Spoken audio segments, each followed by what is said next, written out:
Welcome to a brand new coaster review, and in today's review I'll be discussing Fury 325 located in Carowinds, which is in North and South Carolina.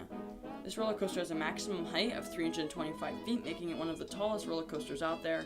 At the bottom of that drop, you're going to reach a maximum speed of 95 miles per hour, also making it the fastest non-accelerated coaster. And then it has a ride duration of about 3 minutes and 25 seconds, which is kind of an Easter egg towards its name. This roller coaster has multiple airtime hills, a fantastic drop, and a really long ride course. It is the longest steel coaster in North America. So let's talk about your ride experience. So you're going to go up this lift hill. This is an interesting lift hill. It's extraordinarily fast. This is a very fast lift hill. And actually about 3/4 of the way up, you're going to speed up. So if you're in the back, you really feel that pull on the lift hill, which is nice. And it plays some cool sound effects. So you hear like a horn that's buzzing. You hear a voice that's telling you to stay in your seat because of how awesome it is. And yes, you're going to reach the top and you actually slow down at the crest of the hill. And this is a great drop. It's probably my favorite roller coaster drop ever.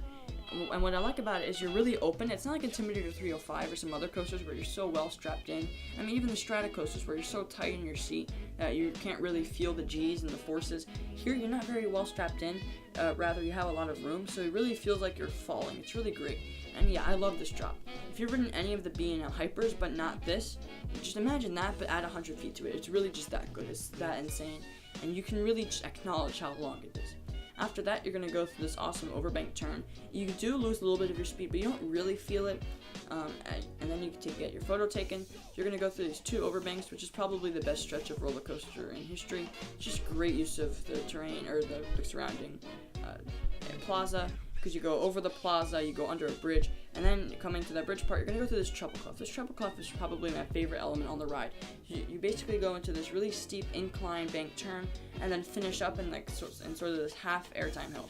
It's really interesting, and it hasn't ever really been done on a roller coaster before, and it provides some fantastic airtime. You really feel that pull out of your seat. It's really slow motion.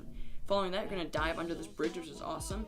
Go through one more overbank, which is fun, and then you go into what I like to call part 2 of the ride. Part 2 basically starts at this little trim break here. Yeah, this little trim break.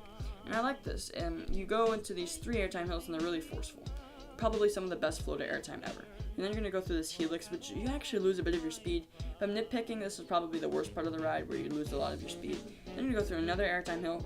Again, fantastic airtime. One more airtime hill, and then you're going to finish up the ride. So yeah, this ride is really that good. I don't know if you haven't ridden this ride and you're confused as to whether it is that good, then yes, this really is that good. And I'm not trying to hype it up too much, but yeah, I'm trying to hype it up that much. It's really just that good. I love how long it is. This is a very long ride. I love the drop. The drop is fantastic, probably the best. And then the treble clef element is absolutely superb. I love the sideways airtime, and I love the pull you get out of your seat, like whoa. And it's really unexpected, and you really forget every time you ride it. I mean, every time you ride it, you feel like it's your first time. It's really that good. I rode this about 10 times for a reason. Every time you ride it, you just feel like it's awesome.